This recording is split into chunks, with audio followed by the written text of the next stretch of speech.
to Webinar Wednesdays, a program of the Governor's Office of Planning and Research. My name is William Walker. I am an associate planner here. As you all populate the Zoom room, we will get started shortly. We'd like to thank you all for taking time out of your day and joining us here for our Environmental Justice Webinar Wednesday.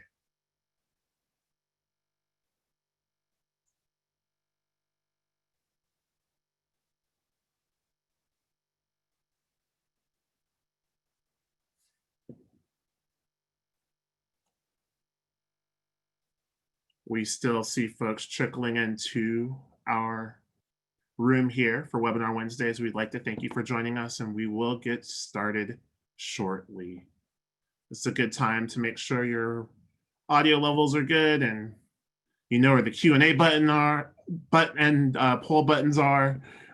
We're gonna have some interaction today. We'd like you to participate with us, everyone in the audience. So definitely get acquainted with your controls, and we will get started shortly.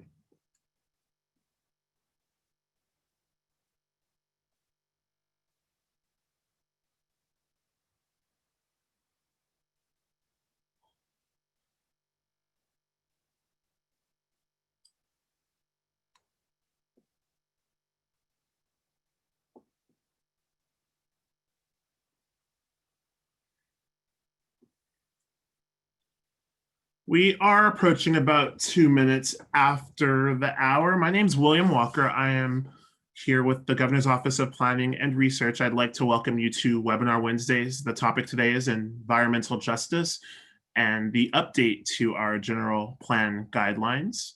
I am joined by an esteemed team. I'll first introduce the members of my planning and community development team. Program Manager Eric DeCock, Program Analyst Beth Hotchkiss. Also on the OPR team, Alyssa Montanez, who is our special assistant and at the controls today for the webinar. Would like to thank you for your technical assistance. And without further ado, I'd like to introduce the Director of the Office of Planning and Research and Senior Advisor on Climate to the Governor, Kate Gordon. Kate Gordon, welcome to Webinar Wednesdays, and really happy to see you here. Welcome. Thank you so much, William, and thanks so much to the planning team. The huge amount of work, as you all know, out there, because many of you run webinars, goes into putting these together. And as you all know, we wouldn't be here at all were it not for a huge amount of work behind the scenes. So thank you to everybody. I'm just going to say a couple words and then take a step back and hear from you all, from our team and you all. I just wanted to say a welcome, and because we're talking about equity and because we're talking about land use, a couple of specific points in the welcome. One is, even though we're all virtual here, we're all, I'm assuming, in California, and being in California, we're all individually and collectively gathered on land of over 100 sovereign nations of Native American people.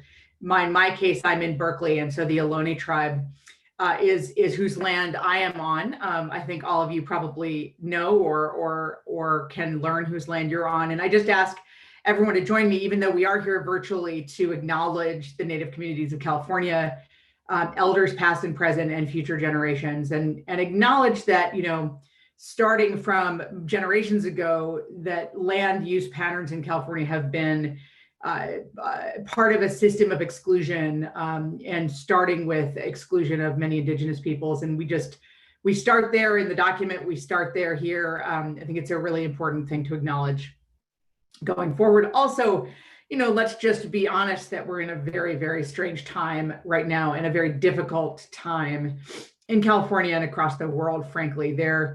And many of the things that we're experiencing today are, again, grounded in, historical and ongoing environmental and institutional racism and exclusion. And we're really in a moment where I think attention is being paid to addressing those issues head on and bringing actual equity and inclusion and justice to planning in particular, and to how we think about land use decisions in the state of California. This is where we are coming from at OPR, and this is where we want to ground this conversation.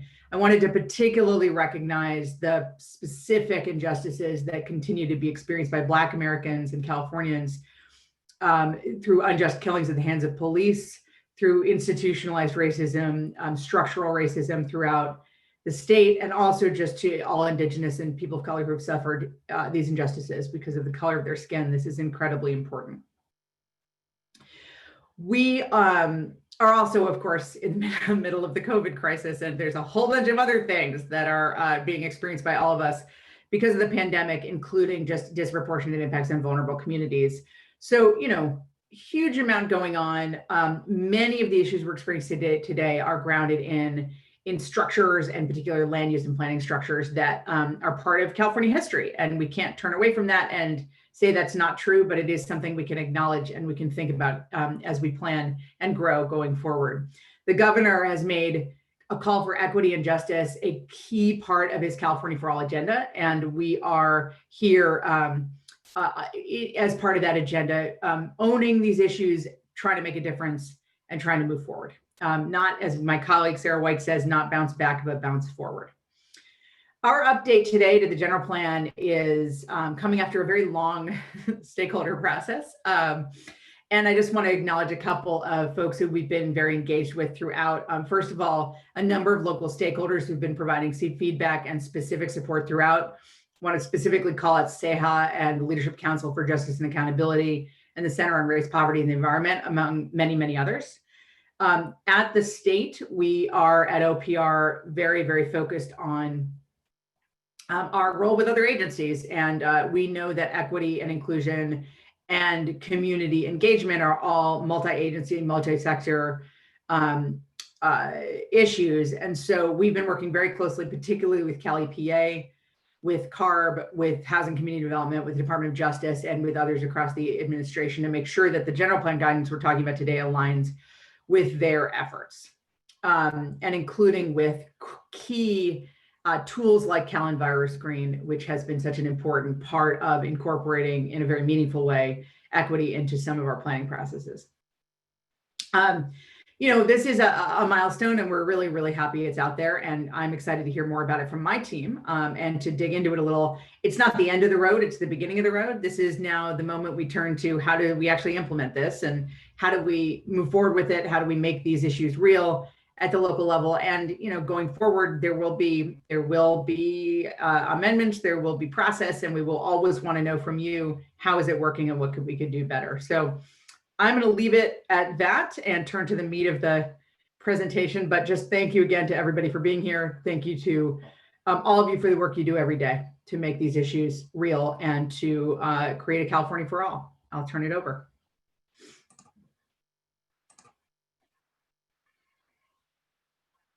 Thank you so much, Director Gordon, and would like to also just say that it's great that we get to do this work with all the great change makers here in the room. Lots of planners on this call, I'm sure. Our next topic is our interactive poll, which will tell us who's actually in the room. Who are you here at Webinar Wednesdays with OPR? If you go down to the bottom of your screen, we're gonna send the poll to you right now. Actually, and I'm gonna hand it to Alyssa, because Alyssa is our expert on polling, and she's gonna tell you all about it. Go ahead, Alyssa. Welcome all. I'm going to send out a poll, and the question is, who is in the room today? Some of the answers are planning professionals, community advocates, state workers or policymakers, and individuals interested in environmental justice. I give you guys a few seconds to go ahead and select one answer.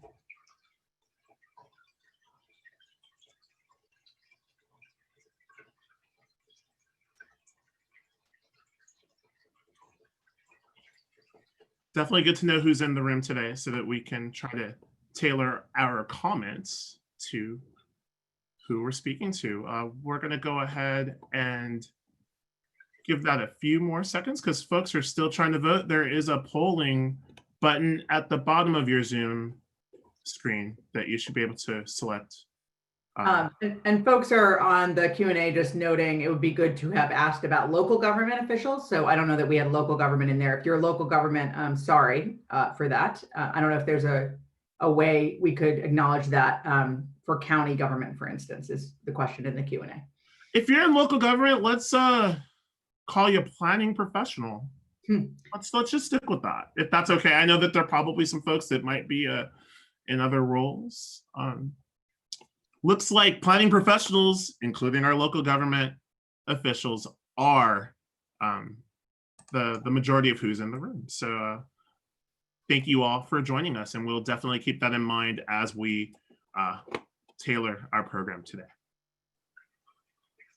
All right, so without further ado, I would like to hand it over to our program manager for planning and community development at OPR, Eric DeCock. He will take us through a brief history of environmental justice in California, among other topics, and he'll also be joined by Beth Hotchkiss, program analyst with our planning and community development team. Hello, team. Thanks, William. I'm going to go ahead and let Beth have the first few slides, and she and I will be tag teaming today. So take it away, Beth. Thank you so much, Eric. So as noted in Kate's introduction earlier, it's important to recognize both historical and ongoing injustices. So as part of our updated environmental justice guidance, we wanted to provide some additional context regarding environmental justice in California, and I'll briefly go over some of that history now. Some of the state's earliest injustices can be traced back to laws, policies, and practices that discriminated against California's Native American tribes. For instance, in 1850, the legislature passed the Act for Government and Protection of Indians, which facilitated the removal of tribes from their lands, separated families, and criminalized tribal land management practices such as prescribed burning. Other groups around the state have also been disproportionately impacted by environmental laws and regulations. For example, in the 1900s, the Alien Land Law targeted Japanese immigrants, preventing them from owning property. Also in many cities, redlining led to segregation and disinvestment in Black, Brown, and low-income communities. Sometimes injustices occurred because of the lack of policies and protections. For example, farm workers in the 1960s were exposed to dangerous pesticide levels and poor working conditions. In response, members from the Filipino and Latino community launched the Delay No Grape Strike, which led to more pesticide regulation and worker protections. As we reflect on the past, I'd like to commend these communities for their incredible persistence and resilience in the face of these injustices. As Director Gordon mentioned, in this moment, many of these communities are continuing to face the impacts of systemic inequities. So as we work toward environmental justice, it's on all of us in the room today, and even those out of the room, to give this topic sustained attention and focus. And now I'll turn it to Eric, who's going to talk about the legislative context. Thanks, Beth. So we wanted to just very briefly acknowledge that, there's been a lot of policy movement in California over the past few decades around environmental justice. There's no way we can possibly cover all the ground that we possibly could today. There's just so many different laws, programs, and regulations already in place. But we wanted to highlight just a few pre-framing pieces of legislation, laws, programs that are already in place that we think are really foundational for having an understanding of the obligations for local governments in the general plan as SB 1000 requires. California has had an environmental justice policy and a definition in place for over 20 years, starting with SB 115 in 1999 and then AB 1553 in 2001. Those laws first established a formal definition for environmental justice, and we'll be reviewing that shortly. It did designate OPR as the lead coordinating state agency for environmental justice programs and implementation for all of the state. And it did require us at that time to prepare guidance for environmental justice. Of course, environmental justice was not a requirement in state law for planning, but the law did require OPR to at least provide initial guidance to address environmental justice through planning and policy and governance in California. Some other really important laws, we have SB 535 and AB 1550. As we all know, there's a lot of movement on climate in California. We don't have time to dive into all of our climate laws today, but very specific laws that require some specific targeted investments in disadvantaged community. We have a 25% funds from the Greenhouse Gas Reduction Fund from our cap and trade program must be invested in disadvantaged community, and even more specifically, also 25% of projects from those funds must be located in disadvantaged communities in order to improve public health and quality of life. More recently, we have the AB 617 program, known as the Community Air Protection Program. That's a program overseen by the California Air Resources Board and implemented locally and regionally by our air districts throughout the state in partnership with our local stakeholders and disadvantaged communities.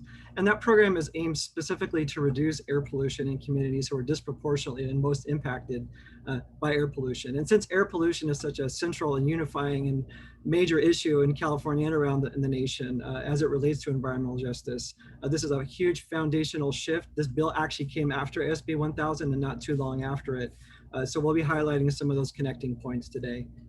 And then last but not least, we just did want to highlight Assembly Bill 1628, which passed last fall. And it did make a small but actually really important modification to the definition of environmental justice, which again we'll review shortly, which is to address the need for having meaningful engagement of people of all races, cultures, incomes, and national origin. Next slide, please. So the definition of environmental justice, there is a core definition followed by some key framing points that are in state law, and we wanted to review those quickly today. The definition of environmental justice in state law today is the fair treatment and meaningful involvement of people of all races, cultures, incomes, and national origins with respect to the development, adoption, implementation, and enforcement of environmental laws, regulations, and policies. So that's sort of the long one-sentence statement. But if we go to the next slide, you'll see that the same portion of the statute for the definition has some considerations that broadly apply to environmental justice across California's policies and programs. And these include the availability of a healthy environment for all people, the deterrence, reduction, and elimination of pollution burdens, governmental entities engaging and providing technical assistance to populations, communities most impacted by pollution to promote meaningful participation. And then last but not least, at a minimum, the meaningful consideration of recommendations from populations and communities most impacted by pollution into environmental and land use decisions. So as we've gone over this, I just want everyone to highlight, this is actually not the portion of the law that SB 1000 is addressing, but it's connected. And so we just wanted to have that initial conversation that there's some very important framing of policy already in state law that does guide the direction that SB 1000 is taking general plans in California. Next slide, please. Thank you. So as Eric said, this legislative and historical context really sets the groundwork for talking about SB 1000 today. So this legislation passed in 2016 made EJ considerations mandatory in general plans for all cities and counties in California who have what they call disadvantaged communities. And we'll go over that in a minute. According to OPR's annual planning survey, more than 140 jurisdictions plan to adopt environmental justice elements within the next 2 years. So this topic is going to be getting a lot of attention soon. Next slide. As we start engaging with the general plan, we understand that community engagement is very important. And for the environmental justice element in particular, it presents an opportunity to meaningfully engage with communities that are experiencing inequities, going back to that earlier definition of environmental justice. So when engaging with these communities, it's very important that jurisdictions keep in mind historical context, because prior government action or inaction may have eroded trust, and this might need to be built back. Also, jurisdictions should work with their communities to identify barriers to participation, such as internal barriers like language or use of jargon, as well as external barriers such as access to internet or childcare services. Moreover, in order to ensure meaningful engagement, it's essential to recognize the assets that these communities bring to the table and prioritize their knowledge about the needs within their community. Engagement should be occurring early and often during the EJ update process. And I'll turn it over to Eric to talk more about what this process looks like. Next slide, please. So what we're going to do today at this point is, before we dive into the details, wanted to make sure that we understand that there's really a whole process by which local government should be going about understanding what SB 1000 requires. Of course, it does add a new requirement to the state law for mandatory topics that must be addressed in a general plan. And there's sort of a screening process under step 1 that you can really understand. How do I know if this applies to me, to my jurisdiction, if you're a planner, a local elected, or a local policymaker? But it's also a signal to the rest of the public that local governments do have an obligation to understand who's in their community and when to pull these triggers. One of the timing and trigger provisions that needs to be considered is, are you updating two or more general plan elements concurrently? So that's the legal threshold by which you must prepare an environmental justice element in your general plan. Of course, you could do so at any time, and we would encourage that people begin to kind of engender and incorporate environmental justice at the earliest opportunity. But that is the legal definition of when you must, at least from a timing perspective, go and take action to prepare an EJ element and begin the process. The second step has more to do with what you must do once you've identified that you do have disadvantaged communities within your jurisdictions as defined by the law. You have reached that threshold where you're updating two or more general plan elements concurrently, and there are very specific requirements in the law, which we'll go over those a little bit later, but they have to do with a whole suite of disproportionate health and environmental effects experienced in disadvantaged communities, ranging from reducing pollution exposure, promoting equitable access to public facilities, promoting food access, safe and sanitary homes, physical activity, broadly the unique and compounded health risks. That's really an overarching concept that needs to be addressed in environmental justice policies and programs in the general plan. We already mentioned civic engagement, so promoting civic engagement, and then finally prioritize and meeting the needs of disadvantaged communities. Next slide. In that step one, that initial screening process, when we're talking about identifying disadvantaged communities, SB 1000 has multiple definitions. It starts out with a health and safety code reference to a process that led Cal EPA and the Office of Health and Environmental Health and Hazard Assessment to develop the Cal EnviroScreen screening tool. And of course, that screening tool is used throughout California for various funding programs and other policy and studies that are done to understand the particular needs of and issues being experienced by disadvantaged communities and how they rank and stack against other census tracts. It is done at the census tract level. And because SB 1000's definition of who might be disadvantaged does not just include in Cal EnviroScreen's highest ranking census tracts, which is the 75th percentile or higher as established in state law. The definition also grabs low-income areas that are experiencing disproportionate environmental or health burdens, not necessarily only as framed by Cal EnviroScreen. So what we did is we put together a diagram, and there's of course text in our new guidance that speaks to the screening process that we believe would be helpful in understanding who is disadvantaged in any given city or county based on all these different definitions. So that's sort of what this diagram shows. We don't have time to unpack it in fully today. I will say that that wavy line, what that says local context and community engagement, there is sort of a technical screening process that happens with all those colored boxes to the left of the wavy line, but that wavy line is super important because we believe that this isn't just a GIS and a checking the box exercise. There's actually a real need to engage with folks who a local government may feel could be disadvantaged or have experienced this environmental racism or discrimination, have suffered at the hands of past behaviors or ongoing systemic injustice. So the need to really engage in identifying who is disadvantaged and who needs to be acknowledged and what those issues are, what those disproportionate burdens are, is sort of an iterative process. And that engagement process really needs to feed into identifying who we're planning for in the community. And we believe that that sort of connects with some of the guidance that's already in our general plan guidelines as well around health and equity. Next slide, please. So we're gonna go ahead and talk about step two and all these different things that you must do once you've identified disadvantaged communities. But before we do that, we wanna move into another interactive poll. And what we're gonna do is have Alyssa take control here and do a poll. We have 8 topics, all of which we do not possibly have time to cover in detail today. So what we thought we would do is open up a poll to have you tell us, our participants, where we should focus our presentation and energy. And we will adjust our slides today based on the votes and the feedback. So without any further ado, Alyssa, I'm gonna hand it over to you. Mute was off, or mute was on. Thanks, Eric. So I'm about to launch the next poll. The question is, what would you like to learn more about?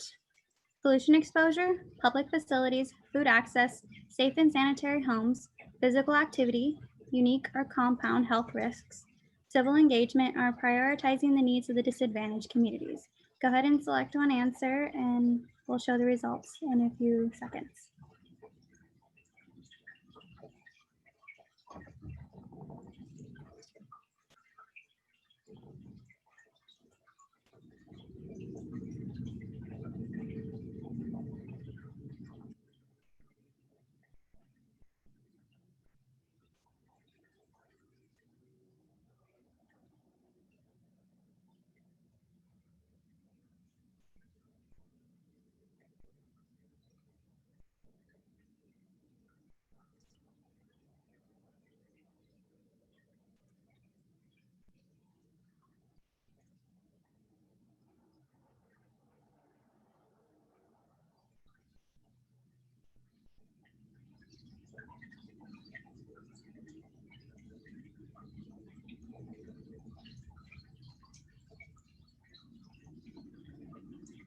Give you guys just a couple more seconds.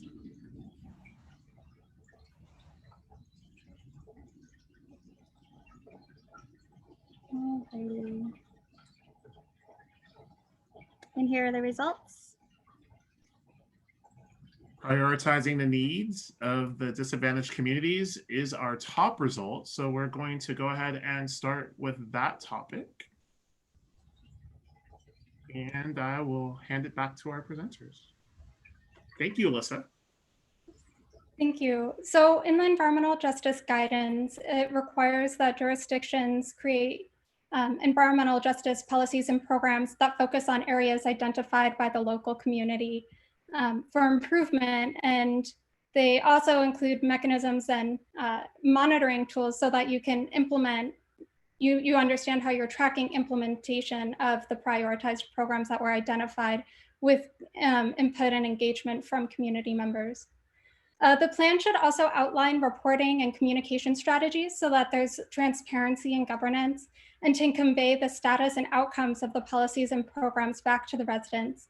This is very important for building trust in communities and ensuring that the plan is doing what we would hope it would do, which is help reduce inequities in the community.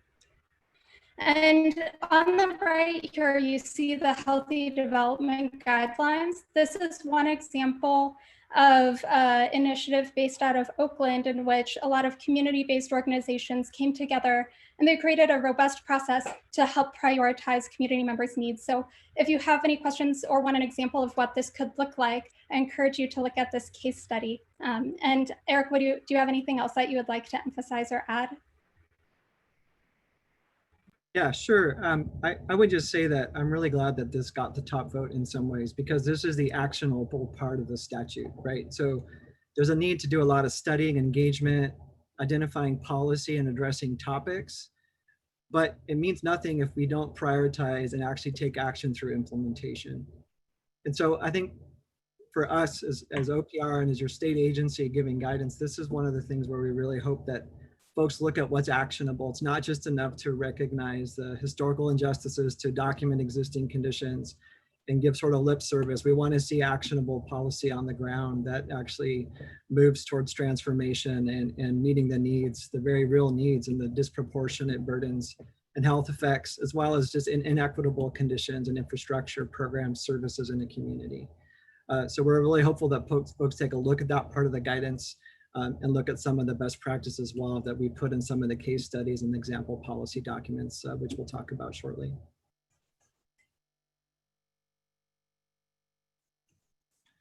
All right, with the second number of highest number of votes, we're going to go to our pollution exposure slide.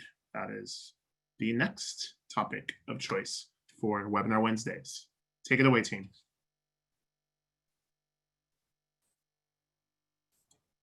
Yeah, this was mine, so I'll go ahead and take this. So pollution exposure is probably the number one. And in fact, it is the one thing that air pollution is the one specific health burden that is called out directly in the statute in terms of environmental health burdens. But pollution exposure, as shown in SB 1000, as we know based on research and other policies and laws we have on the books today, pollution takes many forms. So we start with air pollution, but we're not just limited to air pollution. We know that water, access to water is water, the pollution of water itself is a big issue, and that our communities of color and are suffering disproportionate burden in terms of access to clean water. Sometimes there's just no clean water at all, or the systems that are there are polluted. So there's a huge need to take water pollution into account. We do have a lot of information in the guidance about how other laws and programs are addressing water pollution. We have SB 88, SB 200, the Human Right to Water Law, as well as the Safe Water Drinking Act. So I wanted to highlight those in particular. I'd already talked about AB 617 earlier as it relates to air pollution. So we've coordinated extensively with the California Air Resources Board and some of the work that's being done there to implement the California Community Air Protection Program as it relates. And some of the work being done there does dovetail very nicely with what we'd like to see in environmental justice elements moving forward, where we're looking critically at land uses polluting land uses, proximity of residences to freeways and industry. So there's a lot of different ways we can look at that. And so there's a regulatory program going on, but local governments also have land use authority and need to be making decisions that look at existing health issues on the ground, as well as the potential exposure of communities of color and disadvantaged communities. We're building new housing, as we're looking at the design of our communities. So that's a huge need. Also, this applies to infrastructure. There's a huge need to look at our infrastructure investments in California, look at our roadways, the kind of investments we're making in transportation, the way that we're moving freight around in terms of the ports, trucking routes.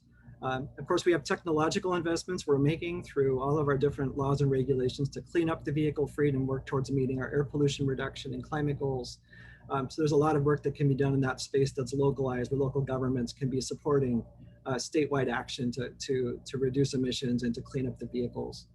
I will say really quickly here, as we show on the slide, that there's a lot of trade-offs that are inherent in looking at pollution exposure and questions of land use that can be presented in a general plan. So whether we're looking at distances, buffering, changing the mixes of land uses, there's a lot of complexity in grandfathered commercial industrial land uses and older, well-developed communities that have their development pattern is sort of set, but we have a lot of exposures and issues that we need to be looking at. So we want to encourage local agencies as well as the communities they're working with to think through what are the trade-offs associated with trying to get rid of certain land uses. Maybe we want to have some flexibility around that.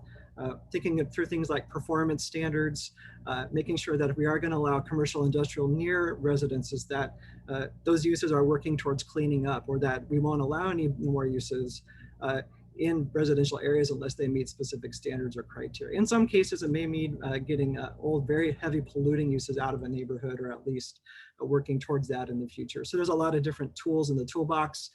Our land use section of the general plan guidance speaks extensively to that as well. So there's a lot of cross-referencing in the general plan guidelines that we're doing as well in this new EJ guidance. I know that we said that this was about the time that we'd have, but just because if I go to this third topic, we will have covered more than almost 2/3 of the folks who are participating. And the third topic that was selected by our Webinar Wednesday attendees is civic engagement, which is very apropos for the type of work that we all do here. And I'd like to take a little time to spend on this third slide. Thank you, William. So for civic engagement, this is not only about engaging communities throughout the general plan process, but also developing policies so that civic engagement is ingrained in the document itself.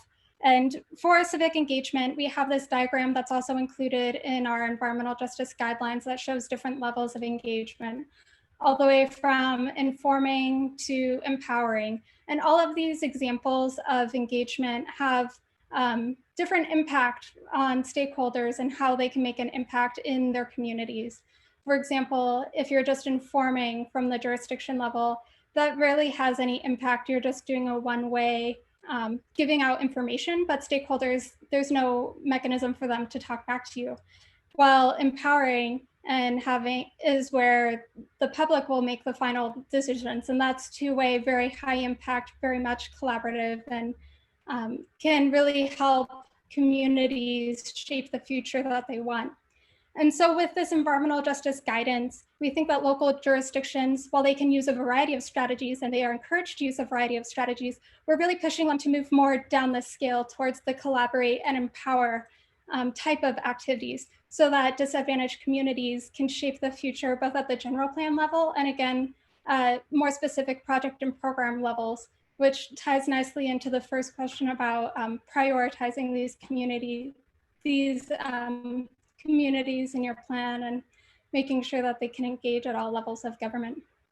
Eric, would you like to add anything else to this? That was great, Beth. The one thing I would add is we have had some questions come in the last year or so, or year or two since SB 1000 was passed, asking about whether the statute was talking about, it's very vague, right? It says promote civic engagement. And the question is that during preparation of the environmental justice element, or does it have a broader meaning? Well, we don't exactly know, but I think what we would tend to say is we would strongly encourage folks to think about engagement as a continuous activity that you engender in your agency. And meaningful participation engagement throughout the process doesn't just mean in preparing that EJ element, it means in the entirety of your process and how you plan, how you implement, how you revisit and update those plans moving forward. I think we want to really strongly encourage local governments to think through that this environmental justice element, once you're done, you've met the needs of disadvantaged communities and you've engaged them well. There's an ongoing sustained engagement that we'd like to see in implementation as well. So just making sure that people understand that this isn't just about the general plan update itself, but it has implications in its implementation. And Eric, it's Kate. I just wanted to add on this because it's something that has been an issue. And I know some of you, some of the organizations on the call have brought this up in the last couple of months. Civic engagement under COVID is particularly challenging. And there are some really, really good comments we've been getting from a number of organizations just about the concern about how to ensure that, for instance, your public meetings are truly public if you're only making them available to people who are able to be online when we have such a digital divide issue across the state. So really thinking that next level of civic engagement, how do you design a process while we're all working remotely that actually allows for engagement? So allowing for people to call in and not just be present online, for instance, or send emails with questions. There's various ways to do this, but I think that's a really important point that I hadn't thought about as much, but it's really critical in this moment that we're in right now. Well, let's talk about some resources for governments that could come in handy when looking at preparing environmental justice guidance. Thanks, William. I'll go ahead and do that really quickly. We want to make sure we leave enough time for Q&A. But we did want to just quickly highlight that some of our predecessors at OPR worked very hard over the last couple of years of compiling a series of environmental justice case studies. So we have, at least today, we've got 9 published on our website, and we are working on a set, rounding that out to a dozen or more. And these environmental justice case studies highlight topics that are very relevant and specific to planning in California around environmental justice. So whether we're talking about active transportation, healthy and fresh access to fresh and healthy foods. As you'll see on the slide here, we've got a few already highlighted in imagery here. But the idea here is that we wanted to tell the stories that are already, where people are already seeing success and moving the needle on and making environmentally just communities, environmentally just neighborhoods, and addressing the injustices of the past. So we're going ahead, we're going to continue to add to that set of case studies as we move forward. And if anyone is interested in sharing the work, you look on our website and you don't see your community's story there or your experience, we would love to hear from you, and we can work with you on continuing to build out our suite of case studies to help provide meaningful examples of what action looks like. The other resource we have as a companion to our environmental justice guidance is an example policy language document. And this pulls sample policies from numerous different general plans who have addressed environmental justice, health, equity, and sort of pull together meaningful policy and implementation around these critically linked topics. We do have policies that address all the different topics that are required in SB 1000 in that document. It's fairly lengthy, but we're trying to be holistic and thorough and making sure that all the topics are covered and then we have some meaningful examples. So with that, I'll go ahead and hand it back over to you, William. Thank you very much, Eric. And we are at that point of our Wednesday webinar that we'd like to go into some more audience participation. And that's when I get to hand it to my wonderful technical maven, Elisa Montanez, who's going to help us with our next polling question. Hi, Alyssa. All right, thanks, Will. All righty, for our last poll, we would like to know, what should our next webinar focus on? All right, go ahead and give you guys a few more seconds. Yeah, this is definitely the first in many conversations on environmental justice for OPR and hopefully for the state of California, and for all of you change makers here in the room for the webinars. We want to know from you all what we should spend our next webinar Wednesday focused on EJ guidance or environmental justice issues in general, what topics should we be discussing at our next webinars? So we're going to give you another 15 to 20 seconds to respond. About 2/3 of you have responded to the poll. What should our next webinar focus on? Diving deeper into the EJ guidance. Want to do some deep diving into more of how you apply the guidance, leveraging existing programs and partners, using tools and databases to inform the environmental justice update, learning a lesson from an early EJ adopter. We have a number of jurisdictions that have already dived in and have worked on different elements of the environmental justice portion of their general plans.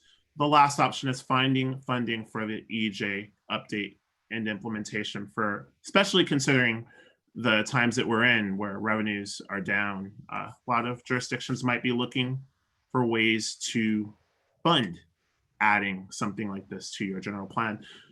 We're going to end the poll. Can we end the poll, Alyssa? Yeah. And it looks like we have almost a tie. Definitely learning a lesson from an early EJ adopter and tools and databases to inform the EJ update. Those are both very applied. So folks who are in the webinar want to get down and dirty in the work of implementing environmental justice tools to help our cities and jurisdictions throughout the state. So thank you very much for participating in the poll. I'm going to hand it to my wonderful colleague, Beth Hotchkiss. You're going to take us through our Q&A portion of this webinar Wednesday. Hello, Beth. Hi, William. Thank you so much. So for this portion of the webinar, we'll be answering some of your questions that have been submitted to us through the Q&A Zoom function, which can be found at the bottom of your screen if you haven't seen it already. Please note that the chat function has been disabled for security reasons, so use that Q&A function. And then due to time constraints and a large number of people on the call, we may not be able to answer every question that gets asked. However, we will follow up with folks through email, and we encourage you to continue sending your questions to us through our email account, which is sb1000@opr.ca.gov. And so the first question that I'll pose comes from Vicki White. She has a question about the term disadvantaged community. Through an associated engagement process, her community indicated that it does not like at all the term itself and prefers the term communities of concern. And she asks, is it okay to state as part of a jurisdiction's local definition of disadvantaged community is that if the jurisdiction wants to use a different term? So is it okay to change that term? I'll hand it over to Kate Gordon to answer this question. Thanks, Beth. And I know there was a follow-up question that also raised the issue around the term vulnerable community. I'm not sure my gut is that it's fine to use a different term in your jurisdiction. I mean, part of the theory of what we just talked about in terms of civic engagement and actually learning from the civic engagement process, not just talking to people in it, is that we should be flexible and be able to be responsive to definitional challenges. I think what I wanted to raise was this exact question is coming up at the cabinet level in the administration. We're having exactly this conversation about the terms and the implication of the terms. The challenge we face is that so many of them are in statute. And so they have specific meanings in statute, and they've been embedded in all kinds of other processes and statutes. So unwinding that is probably a little bit complicated, but mostly I just wanted to say, really appreciate the question. We are hearing very similar concerns, and it's something we're actively discussing at the state level, and really want to learn from you all of what you're hearing on that issue. Thank you, Kate, for addressing that question. Our next question comes from Rahiv Bahita, and he asks, could you address some strategies to address air pollution in existing communities that planners can undertake? I'll let you or Eric address this question. Yeah, thanks, Beth.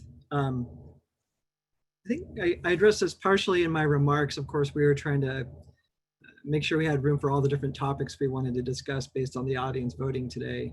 But under pollution exposure, I think that, if you read the guidance and you look at all the information we have today, we have pollution as it affects existing communities. That can include existing development that's on the ground today. It can include new development as it gets introduced in a redevelopment context or in an infill context.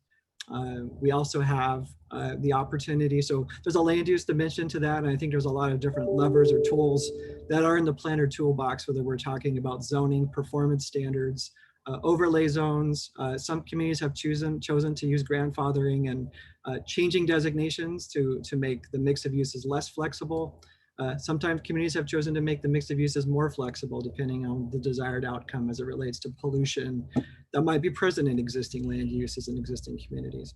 I also did mention earlier the idea that infrastructure and the way we move goods around, heavy duty trucks, ports, drayage, there's a lot of issues around freight movement that we're sensitive to, and we're trying to address those in California. Of course, local governments don't always have complete control over freight, but to the extent that mobile sources continue to be a big source and that it can't be addressed directly through land use, there are ways that local governments can work with air districts. And this is where the AB 617 program definitely comes in, of looking at all the different sources of pollution in a community, monitoring those sources, and thinking through ways to sort of transition through cleaner technology, cleaner vehicles, different ways of moving goods around, and what are the responding implications in a community where we have existing land use patterns in place and people are currently being exposed. So definitely there's things local governments can support and participate in through the general plan, through the environmental justice elements, connecting with some of those community emission reduction plans, the SERPs that are being developed under the AB 617 program as well. Thank you, Eric, for providing more information regarding that. I have another question, and this one comes from Caroline Chen, and she asked, should an EJ element consider climate equity? I think we have a slide on that, William, if you'd like to pull it up. It's under unique risks and unique and compounded risks.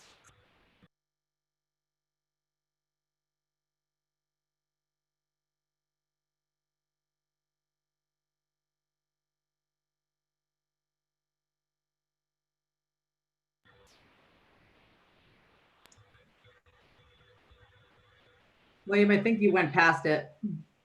It should be the next slide. Oh, sorry. Perfect. My apologies. Eric, are you going to talk about this one? I can speak to this. So SB 1000 doesn't directly require that the environmental justice address climate change. However, we put some of this information under this specific topic because we know that disadvantaged and vulnerable communities, under-resourced communities are already suffering some of the most intense effects, the most adverse effects of climate change, whether we're talking about wildfire impacts, ongoing issues with sea level rise. Some of our most exposed communities are being affected in the near term, and some of the communities in California. Extreme heat. So we know that science and facts on the ground are telling us that our vulnerable communities are on the front lines and are going to suffer the most. So obviously there's a huge opportunity to align some of the existing general plan requirements on climate change. SB 379 does require local governments in California to update safety elements to address climate vulnerability and adaptation, including the needs of vulnerable and disadvantaged communities by January 1 of 2022. So depending on where your community is at in that process, if you haven't done an EJ element, but you see the opportunity coming to do your safety element update to address climate requirements, this is a huge alignment opportunity that we see. We do have guidance on this. OPR did publish through our Integrated Climate Adaptation Resilience Program, the ICARP program. Our team there published the Defining Vulnerable Communities document that outlines some linkages, key linkages between climate adaptation and SB 1000. So we do address this in the guidance. I'm really hoping people take a hard look at that and think of ways to sort of align some of the planning requirements in the safety element as well as the environmental justice element. Thank you so much, Eric, for talking more about that. And so I have time for another question. And this one comes from, let me see if I can find it. Sorry.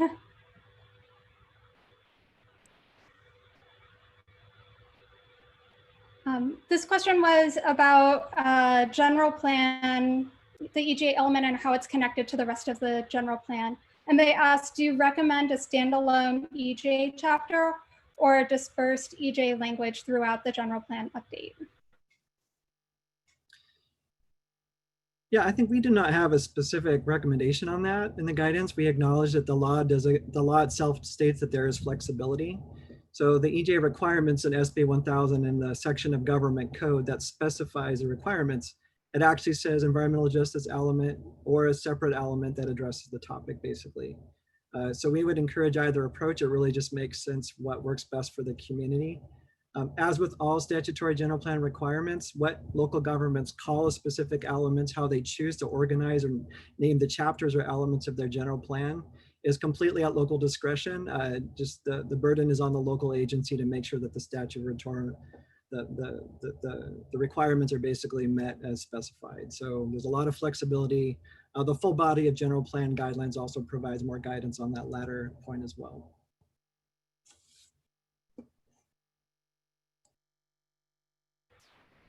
Great, thank you, Eric. And I think, do we have time for one more question? Yes. Great.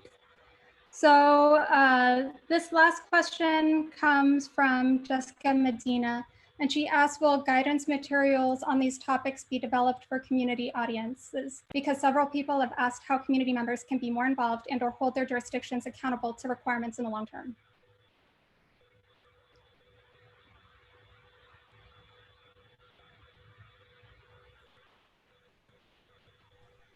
Respond to that. I think that's a great idea. I think the question is, who should do that, right? Should that be done by the state? Should that be a local agency? Sort of taking what we say as sort of like statewide guidance and putting it into your own local procedures or planning process. Because at the end of the day, OPR, we're not definitely responsible for doing the outreach to a local community. That's the local agency's responsibility. And so we can speak to that generally as we've done in our guidance today, but I think that a lot of that might need to be done locally by the local agency as you're working through the process itself. But that said, I think there's something we can do there to look into that and look at some best practice. I have heard that there was at least one region in California, and I don't recall which specific region it was thinking about creating an environmental justice or an EJ implementation toolkit that was customized for jurisdictions in that specific region. Like it was like a county-wide. So if someone wants to drop that in the Q&A and as a comment, just let me know if that's still an active initiative, because I think that's really exciting to see operationalizing a pretty big broad set of guidance that OPR has provided and really customizing it down and adjusting it in sort of plain English for community members to better understand. That said, yeah, that's always something that could be done.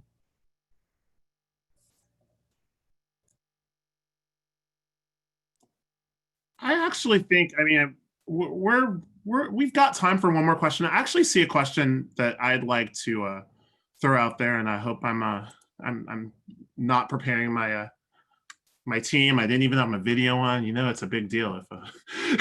But I saw a question here related to just metrics and understanding how do you quantify metrics around EJ. I'm not pulling up Win-Win's question because it has now jumped. I'm not able to find it. There we go. Can you speak to how we can effectively and genuinely measure the potential progress of our EJ work through the use of performance indicators or metrics? And they, I'm not sure the gender, took decades to get to this point, and will take years, if not decades, to also see significant improvements such as compounded health risks in the community of displacement of communities from concentrated development, and says that it will be a very difficult task, especially because many of these issues are structural and systemic, and a local jurisdiction can only address them to a certain extent. It's a really great question. That is an excellent question, and I think that's why when you look in our guidance around implementation and sort of how do you operationalize policy, right? There's implementation considerations, and part of that activity, at least in terms of the general plan, because it's such a high level plan, is the communities really need to be monitoring the effectiveness of their policies and their implementation programs. And that's a highly, not a lot of people talk about that as planners. We like to create plans, we like to look at development projects, but sometimes we're not very good at going back and looking at how we're performing. We know there's a lot of great work being done by this in the public health and the environmental justice community already. We have the Healthy Places Index, CalEnviro screen itself. You could take some of those indicators and data in there and use those as metrics. So there's a lot of things that we can speak to. So our guidance partially speaks to this, but there's just a whole array. And I think in the back end of the guidance, and Beth, feel free to jump in if you have these at your fingertips, because I don't have this quite handy, but we have a numerous indices and best practice around health and justice, environmental justice related indicators and metrics that could be used. And so that's sort of listed in our list of resources and best practice towards the end of the new EJ guidance document. So we definitely encourage folks to look in that backside and make sure that if there's something that anyone thinks there's something missing, please let us know. But we did a pretty thorough review of a lot of the indicators and performance metrics related to EJ. Well, we are very, we're towards the end of this webinar Wednesday presentation on environmental justice. I do want to thank everyone for presenting today. I do want to throw it to our director, Kate Gordon, to see if you have any final remarks, and also to my other team members before we close out. Thanks, William, and everybody.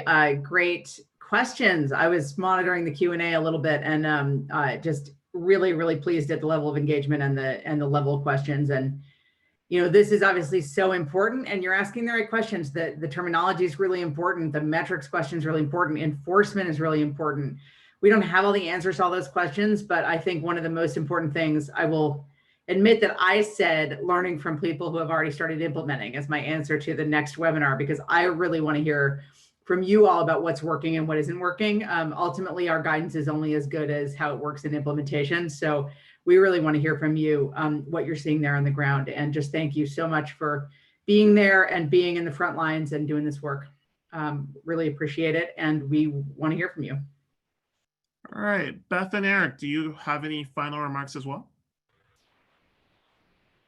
I would just like to reiterate, if you have any additional questions about environmental justice or updated guidance, feel free to reach out to us over email at sb1000@opr.ca.gov. I think we've shared the screen now, but again, it's sb1000@opr.ca.gov. And Eric will answer all your questions, as you can see from the picture.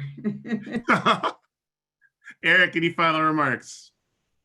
Yeah, just say email questions, and we are available for requests for technical assistance. If email isn't good enough and you feel like you need to have a conversation, I know that there's a lot of interest in this topic. And as Beth said, there's 140 jurisdictions at minimum that told us last year they're planning to do this work. So email us, let us know what your questions are, and if you're seeking dialogue or feedback and you just want to talk through some ideas, we're happy to set up some consultations. And I definitely don't want to volunteer a molehill of work, but I'll be the first to step in. We can take a lot of the questions that have been in the chat and the questions that come in to SB1000 email account and look at possibly doing some FAQs if it's something that resonates, if it's something that we're being asked on from a number of different venues. We definitely will continue to engage in that manner. Just look for updates to our general plan guidelines website as we continue to work through how to make this process, best for you all, the change makers that have joined us today for our webinar Wednesday on environmental justice guidance. Again, many thanks to Alyssa Montanez for your technical support today, to our speakers, program analyst Beth Hotchkiss, program manager Eric DeCock, and our OPR Director and Senior Advisor on Climate, Kate Gordon. Thank you all. It's been a great presentation here. I hope that you all almost 500 of you that have joined us today have enjoyed it. It will be available on YouTube for download, and we hope that you can share it with folks that weren't able to make it today. You're muted, Kate, but I heard you say thank you. Was that a thank you, Kate? It was a thank you. Thank All you, right. William. Thank you, everybody. All right, everyone. Thanks a lot.